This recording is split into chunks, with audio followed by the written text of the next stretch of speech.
സർവശക്തനായ സർവകൃപാലുവായ ദൈവം ആയുസ്സിൻ്റെ ഒരു ദിനം കൂടെ ഒരുക്കിയതിനെ ഓർത്ത് കർത്താവിന് സ്തോത്രം ചെയ്യുന്നു, സ്തുതിക്കുന്നു. എന്നെ കേൾക്കുന്ന എല്ലാ അഭിഷക്തന്മാർക്കും കർത്താവിൻ്റെ നാമത്തിലുള്ള സ്നേഹവന്ദനത്തെ അറിയിക്കുന്നു. പ്രത്യേകിച്ച് ലോകരാജ്യങ്ങളിലിരുന്ന് ആമേൻ ഈ സന്ദേശം കേൾക്കുന്ന എല്ലാ അഭിഷക്തന്മാർക്കും കർത്താവായ യേശുക്രിസ്തുവിൻ്റെ നിസ്തുല്യ നാമത്തിലുള്ള സ്നേഹവന്ദനത്തെ ഇന്ന് പകൽക്കാലം അറിയിക്കുന്നു. ദൈവം നിങ്ങളെല്ലാവരെയും ധാരാളമായി അനുഗ്രഹിക്കുമാറാകട്ടെ. സ്തോത്രം.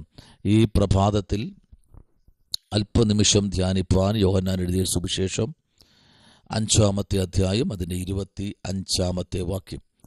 യോഹന്നാൻ എഴുതിയ സുവിശേഷം 5-ാമത്തെ അധ്യായം അതിൻ്റെ 25-ാമത്തെ വാക്യം.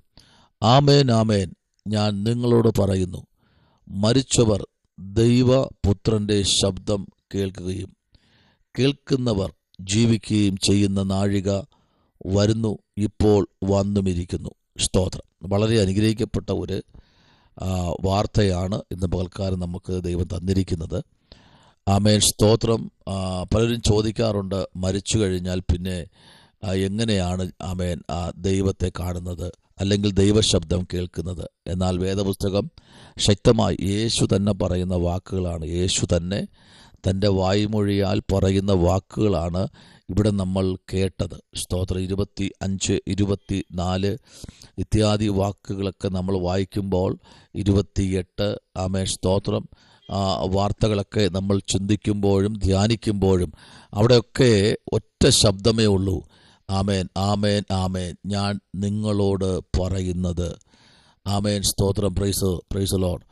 മരിച്ചവർ ദൈവപുത്രൻ്റെ ശബ്ദം കേൾക്കുകയും. ശ്രദ്ധിച്ചാട്ടെ, ഒരു വലിയ ദൈവപ്രവൃത്തിക്കായി ദിവസങ്ങളിൽ ദൈവജനം തയ്യാറാകണം. Price Lord. ആമേൻ സ്തോത്രം. അതാണ് സ്നാനമേറ്റ് കഴിഞ്ഞ ശേഷം വെള്ളത്തിൽ നിന്നിങ്ങനെ പൊന്തി വരുമ്പോൾ ആമേൻ അഭിഷക്തൻ തലയിൽ കൈവച്ചിട്ട് പറയുന്ന ഒരു വാർത്തയുണ്ട്. നിങ്ങൾ കേൾക്കാറുണ്ടോ? ആമേൻ, മരണപര്യന്തം വിശ്വസ്തയായിരിക്കുക അല്ലെങ്കിൽ വിശ്വസ്തനായിരിക്കുക, ജീവകിരീടം നീ പ്രാപിക്കും. Praise lord. എന്നാൽ ഈ ദിവസങ്ങളിൽ സ്വർഗത്തിലെ ദൈവത്തിൻ്റെ മുഖത്തേക്ക് നോക്കി ഇറങ്ങിയ ഓരോ ആമേൻ വ്യക്തികളുടെയും ജീവിതത്തിൽ ശബ്ദം നിർബന്ധമാണ്. സ്തോത്രം. ദൈവശബ്ദം കേൾക്കണം. പരിശുദ്ധാത്മാവ് എന്താണോ നമ്മളോട് പറയുന്നത് അത് നമ്മൾ കേൾക്കണം. Praise lord. ഇവിടെ ഒരു കാര്യം അവിടെ വ്യക്തമായിട്ട് പറയുന്നത്, പ്രൈസ് ലോർഡ്, ഹല്ലേലൂയ. അവിടെ ഇങ്ങനെയാണ് വായിക്കുന്നത്. ആമേൻ, ദൈവപുത്രൻ്റെ ശബ്ദം കേൾക്കുകയും. ആരാ കേൾക്കുന്നത്? മരിച്ചവർ. സ്തോത്രം. അപ്പം മരിച്ചവർ ദൈവപുത്രൻ്റെ ശബ്ദം കേൾക്കുകയും. സ്തോത്രം. ഹല്ലേലൂയ. അപ്പം മരിച്ചവർ എങ്ങനെയാ കേൾക്കുന്നേ? ആമേൻ. മരിച്ചവർക്ക് പിന്നെ കേൾക്കാൻ കഴിയുമോ? Praise lord. മരണത്തിലേക്ക് പോയി കഴിഞ്ഞാൽ പിന്നെ ചില നാഴിക കഴിയുമ്പോൾ ആമേൻ അസ്ഥികൾ മാത്രമല്ലേ ചേർക്കപ്പെടുന്നത്. പിന്നെ എങ്ങനെയാണ് മരിച്ചവർ ശബ്ദം കേൾക്കുന്നത്? ആമേൻ സ്തോത്രം. Praise lord. അപ്പം മരിച്ചവർ ആമേൻ ശബ്ദം കേൾക്കും, ഉറപ്പായിട്ടും കേൾക്കും. Praise lord. അങ്ങനെയെങ്കിൽ ഇന്ന് പകൽ ഇവിടെ നമ്മൾ വായിക്കുന്ന 28-ാം വാക്യം, ഇതിനാൽ ആശ്ചര്യപ്പെടരുത്, കല്ലറകളിലുള്ളവർ എല്ലാവരും അവൻ്റെ ശബ്ദം കേൾക്കും. കണ്ടോ? എവിടെയുള്ളവരാ?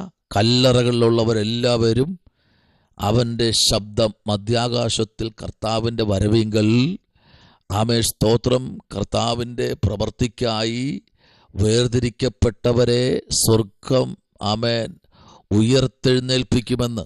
Hallelujah, hallelujah. ഇപ്പോൾ നമ്മൾ ആശ്ചര്യപ്പെട്ടിരിക്കുക. ആമേൻ. അതല്ല തെരുവുകളിൽ അഭിഷക്തന്മാർ വിളിച്ചു പറയുന്നത്, ഒരിക്കൽ മരണവും പിന്നെ ന്യായവിധിയുമെന്ന് പറഞ്ഞിട്ട് ആമേൻ ശക്തമായി ദൈവത്തിൻ്റെ വചനം അതിഗംഭീരമായി പ്രസംഗിക്കുന്ന നൂറുകണക്കിന് അഭിഷക്തന്മാർ ആമേൻ വിവിധ ഭാഷകളിൽ, വിവിധ ശൈലികളിൽ ആമേൻ സ്തോത്രം വിവിധ അനുഭവങ്ങളിൽ കൂടെ ഈ കർത്താവ് അവരെ നടത്തിയ വിധങ്ങൾ സാക്ഷ്യമായിട്ടും ആമേൻ വചനദൂതുകളായിട്ടും വചന ശുശ്രൂഷയായിട്ടൊക്കെ എന്നുണ്ട്. എന്താ കാര്യമെന്നറിയാമോ? ഇതിനാൽ ആമേൻ സ്തോത്രം. Praise Lord. ഹല്ലേലൂയ. ആശ്ചര്യപ്പെടരുത്, കല്ലറകളിലുള്ളവർ എല്ലാവരും അവൻ്റെ ശബ്ദം കേട്ടു. Praise Lord. ആമേൻ. നോക്കിക്കേ, ഇന്ന് പകൽക്കാലം ആമേൻ, പരിശുദ്ധാത്മാവിൻ്റെ കരങ്ങളിൽ ന്യായവിധിയും പുനരുത്ഥാനവും ആമേൻ ഉണ്ട്. ന്യായവിധിയുണ്ട്, പുനരുത്ഥാനമുണ്ട്. സ്തോത്രം, പ്രൈസ് ദി ലോർഡ്. ഇന്ന് പകൽക്കാലം ആ നാഴിക വന്നിരിക്കുന്നു. സ്തോത്രം.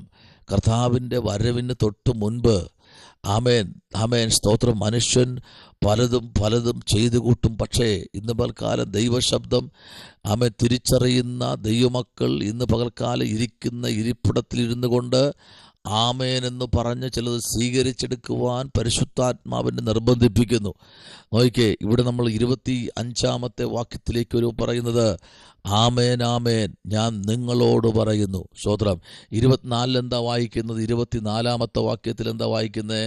അവിടെ ഇങ്ങനെ വായിക്കുന്നു, ആമേൻ ആമേൻ ഞാൻ നിങ്ങളോട് പറയുന്നു, എൻ്റെ വചനം കേട്ട് എന്നെ അയച്ചവനെ വിശ്വസിക്കുന്നവന് നിത്യജീവനുണ്ട്. അവൻ ആമേൻ, സ്തോത്രം, ന്യായവിധിയിൽ ആകാതെ മരണത്തിൽ നിന്ന് ജീവങ്കിലേക്ക് കടന്നിരിക്കുന്നു. സ്തോത്രം. അപ്പോൾ ആരെ വിശ്വസിക്കണം? വചനത്തെ വിശ്വസിക്കണം. Praise the Lord. വചനത്തെ, ബൈബിളിൽ വിശ്വസിക്കണം. Praise the Lord. ആമേൻ. ഏകരക്ഷകനായ കർത്താവിൽ വിശ്വസിക്കണം. ഇന്ന് പകലിൽ വിശ്വാസം കുറഞ്ഞിരിക്കുന്ന ഒരു ഘട്ടത്തിലേക്ക് നമ്മൾ വന്നിരിക്കുകയാണ്. പരിശുദ്ധാത്മാവിൻ്റെ നിറവിലും പരിശുദ്ധാത്മാവിൻ്റെ സാന്നിധ്യത്തിലും പരിശുദ്ധാത്മാവിൻ്റെ നിയോഗത്തിലും സഞ്ചരിക്കുന്ന ദൈവമക്കൾക്ക് വേണ്ടി പ്രവർത്തിക്കുന്ന ഒരു സ്വർഗത്തിലെ ദൈവം ഇന്ന് പകൽക്കാലം നമ്മുടെ മധ്യത്തിലുണ്ട്. ഹല്ലേലൂയ. അങ്ങനെയെങ്കിൽ ഈ പ്രഭാതവേളയിൽ നമുക്ക് ഒരുമിച്ച് പറയാം, കർത്താവിൻ്റെ വചനത്തെ ഒന്ന് വിശ്വസിക്കുക. Price the Lord. കണ്ണുമടച്ച് ആ കർത്താവിൻ്റെ വചനത്തെ വിശ്വസിച്ചാട്ടെ. വലിയ ദൈവപ്രവൃത്തി നമ്മുടെ ജീവിതത്തിൽ ഉണ്ട്. ഉറപ്പായിട്ടും പരിശുദ്ധാത്മാവിൻ്റെ നിയോഗം നമ്മുടെ മേൽ വ്യാപരിക്കണം. Price the Lord. ആ നിയോഗം വ്യാപരിക്കുമ്പോഴാണ് ദൈവപ്രവൃത്തി വെളിപ്പെടുന്നത്. സ്തോത്രം. ദൈവപ്രവൃത്തി വെളിപ്പെട്ട് കഴിയുമ്പോൾ ദൈവമക്കൾ ഒരുമിച്ച് ദൈവസന്നിധിയിൽ ആമേൻ ഉണ്മയോടും ദൈവത്തിൻ്റെ വലിയ മഹത്വത്തോടും ആയിരിക്കേണ്ടതിന് കർത്താവ് എബേസ് ലേഖനം എഴുതുമ്പോൾ അവിടെ ഒരു കാര്യം ഇങ്ങനെ വ്യക്തമായിട്ട് എഴുതിയിരിക്കുന്നത് ഇങ്ങനെ, 5-ാമത്തെ വാക്യത്തിൽ 1 മുതൽ 5 വരെയുള്ള വാക്യത്തിലേക്ക് വരുമ്പോൾ 5-ാമത്തെ വാക്യങ്ങളിൽ പറയുന്നത്, അതിക്രമങ്ങളാൽ മരിച്ചിരിക്കുന്ന നമ്മെ ക്രിസ്തുവിനോട് കൂടെ ജീവിപ്പിക്കുകയും കൃപയാലത്രേ നിങ്ങൾ രക്ഷിക്കപ്പെട്ടിരിക്കുന്നത്. സ്തോത്രം. Price the Lord. അപ്പൊ കൃപയാലത്രേ. സ്തോത്രം. അപ്പൊ കൃപയോട് കൂടിയത് അത് പൊന്നിനേക്കാൾ വലിയത്. Price the Lord. ഹല്ലേലൂയ. ദൈവകുഞ്ഞെ, പരിശുദ്ധാത്മാവിന്റെ നിയോഗപ്രകാരം സഞ്ചരിക്കണം. ആമേൻ. നമ്മൾ ആരായിരുന്നു?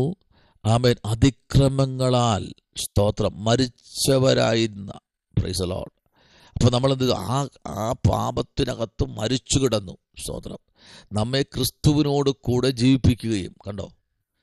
അപ്പം നമ്മൾ ഈ ലോകത്തിനകത്ത് ആമേൻ, സ്തോത്രം, തീർന്നു എന്ന് മനുഷ്യൻ വിധി എഴുതുമ്പോൾ അതിനകത്ത് നിന്ന് കർത്താവ് നമ്മെ കരം പിടിച്ച് കർത്താവിൻ്റെ നീതിപ്രവർത്തിക്കായി നമ്മെ വിളിച്ചിരിക്കുക. ആമേൻ. പരിശുദ്ധാത്മാവിൻ്റെ കരം, പരിശുദ്ധാത്മാവിൻ്റെ പ്രവൃത്തി ഇന്ന് പകൽക്കാലം നമ്മുടെ കൂടാരത്തിൽ അതിശക്തമായി വെളിപ്പെടണം. ആമേൻ. അതിൻ്റെ നിയോഗത്തിൻ്റെ അകത്തളം നമ്മുടെ ജീവിതത്തിൽ വെളിപ്പെടുമ്പോഴാ ഒരു ദൈവപ്രവൃത്തി വെളിപ്പെടുത്തുന്നത്. സ്തോത്രം. ഹല്ലേലൂയ. നോക്കൂ, ആമേൻ, പരിശുദ്ധാത്മാവിൻ്റെ കൃപയിൽ ഈ ദിവസങ്ങളിൽ ദൈവമക്കൾ ശക്തമായി തിരിച്ചു മടങ്ങി വരേണ്ടത് ഏറെ അത്യാവശ്യമെന്ന് പരിശുദ്ധാത്മാവിന്ന് പകൽക്കാലം വിളിച്ചു പറയുന്നു. എന്നാൽ യോഹന്നാൻ എഴുതിയ സുവിശേഷം 11-ാമത്തെ അധ്യായം നമ്മൾ പഠിക്കുമ്പോൾ 11-ാമത്തെ അധ്യായത്തിന് 45-ാമത്തെ വാക്യത്തിലേക്ക് 43-ാമത്തെ വാക്യത്തിലേക്കൊക്കെ നമ്മൾ പ്രവേശിക്കുമ്പോൾ ഇങ്ങനെ പറഞ്ഞിട്ട് അവൻ ലാസറേ പുറത്തു വരിക എന്ന് ഉറക്കെ വിളിച്ചു. കണ്ടോ? അപ്പം ശരിയല്ലേ, മരിച്ചിരിക്കുന്ന നാറ്റം വെച്ച ലാസറിന്റെ ചെവിയെ തുറന്നു. ആമേൻ. ഒരു ഹല്ലേലൂയ പറഞ്ഞാട്ടെ. മരിച്ച് കല്ലറയ്ക്കകത്തിരുന്ന സകല മനുഷ്യർ നോക്കി നിൽക്കെ 4 ദിവസമായി നാറ്റം വച്ചു. 4 ദിവസമായി നാറ്റം വച്ചു. മാംസം അസ്ഥിയിൽ നിന്ന് അഴുകി മാറി അസ്ഥിയും മാംസവും തമ്മിൽ വേർപെട്ടു. രക്തക്കുഴലുകൾ നിലച്ചു. സ്തോത്രം. ഞരമ്പുകളുടെ പ്രവർത്തനങ്ങൾ തീർന്നു. ഇതാരോടൊക്കെ ദൈവാത്മ പറയുന്നു? ചില ഞരമ്പുകളുടെ പ്രവർത്തനങ്ങൾ. ആമേൻ. ശരീരത്തെ മുഴുവനും വലിച്ചു മുറുക്കുന്ന ചില പോരുകൾ ഇന്ന് പകൽക്കാലം സ്വർഗം അഴിച്ചു മാറ്റുന്ന പകൽക്കാലമാണ്. ആമേൻ. നോക്കൂ, മരിച്ചവൻ ഒറ്റ ശബ്ദത്തിൽ പുറത്തു വന്നു. ഇന്ന് പകലിൽ വന്നപ്പോൾ അവൻ്റെ ശരീരം മുൻപത്തേക്കാൾ അനുഗ്രഹിക്കപ്പെട്ട ശരീരമായി. എല്ലാവരും നോക്കി നിൽക്കുക. ഇനി ഇല്ല എന്ന് പറഞ്ഞവരെല്ലാം നോക്കി നിൽക്കുക. പരീശ്വരന്മാരുണ്ട്, ശാസ്ത്രിമാരുണ്ട്, യേശുവിൻ്റെ ശിഷ്യന്മാരുണ്ട്. ആമേൻ. അങ്ങനെ ആ ദേശത്തുള്ള ബഥാനിയയിലുള്ള ആമേൻ സ്തോത്രം ഏകദേശം 8 ഗ്രാമത്തോളമുള്ള ജനങ്ങൾ അവിടെ വന്നുകൂടി. കാരണം ചെറിയ കാര്യമല്ല, ഇത് വലിയ കാര്യമാണ്. Price the Lord. കർത്താവിൻ്റെ വലിയ മഹത്വത്തിലേക്ക്. അപ്പോൾ പരിശുദ്ധാത്മാവിൻ്റെ നിയോഗപ്രകാരം ആമേൻ പുറത്തു വരാൻ പറഞ്ഞാൽ ഉറപ്പായിട്ടും ആ ശബ്ദത്തിൻ്റെ മുമ്പിൽ മരിച്ചവൻ എന്ത് ചെയ്യുന്നറിയാമോ? പുറത്തു വന്നു.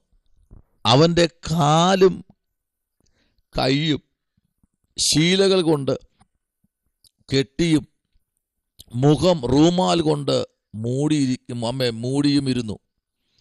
അവൻ്റെ കെട്ട് അഴിപ്പാൻ അവൻ ആമേൻ സ്തോത്രം പ്രൈസ് ദി ലോർഡ് പോകട്ടെ എന്ന് യേശു അവനോട് പറഞ്ഞു. ഹല്ലേലൂയ. കെട്ടഴിപ്പീൻ. ഇന്ന് പകൽക്കാലം ചില കെട്ടുകൾ പൊട്ടിച്ച്, ചില മരണത്തിൻ്റെ ശക്തികളെ തകർത്ത്, ചില പാതാള ഗോപുരങ്ങളെ തകർത്ത്, ഉടബൽക്കമന ജൂഡമനാരകൽക്കനാദി ചില പൈശാചിക മണ്ഡലങ്ങളെ ഉടച്ച് ഒരു വലിയ വിശാലത ഇന്ന് പകൽക്കാലം ജീവിതത്തിൻ്റെ മേഖലയിൽ സ്വർഗത്തിലെ ദൈവം ചെയ്യാൻ പോകുകയാണ്. സ്തോത്രം. കർത്താവിൻ്റെ പൈതലെ, ഒരു വലിയ ആത്മനിയോഗത്തിനായി ഇന്ന് പകൽക്കാലം നമുക്ക് ഏൽപ്പിച്ചു കൊടുക്കാം. പ്രാർത്ഥിക്കാം. പരിശുദ്ധനായ ദൈവമേ, സ്വർഗ്ഗത്തിലുള്ള പിതാവേ, അനുഗ്രഹിക്കപ്പെട്ട നല്ല പകലിനായി സ്തോത്രം. കേൾപ്പിച്ച ദൂതനായി നന്ദി. ദൈവം ഞങ്ങളെ അനുഗ്രഹിക്കണമേ. അങ്ങോട്ട് പ്രാർത്ഥന കേട്ടിരിക്കാൻ സ്തോത്രം. യേശുവിൻ അൻപുള്ള നാമത്തിൽ തന്നെ ഈ വചനങ്ങളാൽ ദൈവം നമ്മെ എല്ലാവരെയും അനുഗ്രഹിക്കട്ടെ. God bless you.